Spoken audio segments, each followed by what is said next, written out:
जैसा कि भारत इस दशक के अंत तक 5 ट्रिलियन अमेरिकी डॉलर की अर्थव्यवस्था बनने के लिए तैयार है, वहीं आज विजन अमृतकाल भारत का 2047 आयोजित किया गया, जिसके लिए संवाद की एक सीरीज आयोजित की गई, जिसमें समाज के विभिन्न क्षेत्रों के विषय विशेषज्ञों ने, जिसमें सरकार के मंत्रियों, पॉलिसी मेकर्स, नौकरशाहों, टेक्नोक्रेटर्स, सिविल सोसाइटी, ओपिनियन मेकर्स, विषय विशेषज्ञों, विदेशी देशों के राजनयिकों, प्रौद्योगिकी विदेशों, एसडीजी पत्रकारों और मीडिया प्रोफेशनल एक मंच पर थे।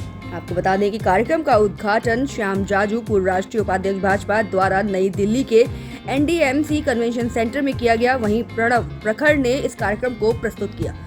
प्रणव बहुआयामी मीडिया प्रोफेशनल हैं। उनके पास टेलीविजन प्रसारण, मीडिया में निर्माता, निर्देशक और पत्रकार के रूप में 25 वर्षों का शानदार अनुभव है। वे Harvard Business School, London Metropolitan University, Birmingham City University और दिल्ली यूनिवर्सिटी के स्टूडेंट रहे हैं। प्रणव प्रखर विजन के अध्यक्ष और प्रधान संपादक भी हैं।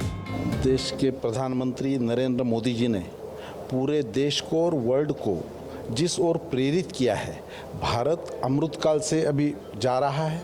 2047 में देश को आज़ाद होकर 100 साल पूरे हो रहे हैं, तो देश का विजन, देश का एक्शन स्पष्ट करने वाला जो बात उन्होंने पूरे देश के सामने रखी है, सरकार का काम कर रही है।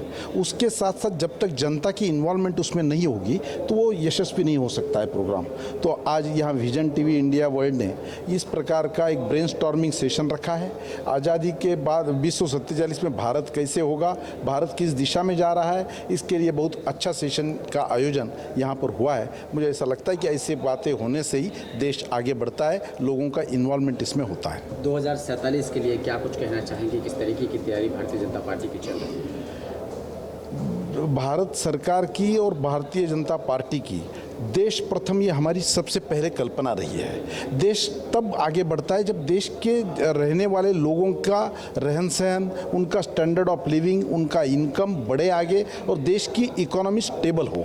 उस दिशा में ये सरकार काम कर रही है। सामान्य आदमी इस सरकार का केंद्र बिंदु है। भारतीय जनता पार्टी की वही सोच रहती है और मुझे लगता है कि 2014 से जिस प्रकार, जिस गति से ये काम सब हो रहा है, निश्चित रूप से देश आगे बढ़ रहा है। देश का अपना एक स्थान, एक विश्वासार्हता, एक क्रेडिबिलिटी पूरे विश्व में बनी है और आज हमारे प्रधानमंत्री नरेंद्र मोदी जी ग्लोबल लीडर के रूप में पूरे विश्व में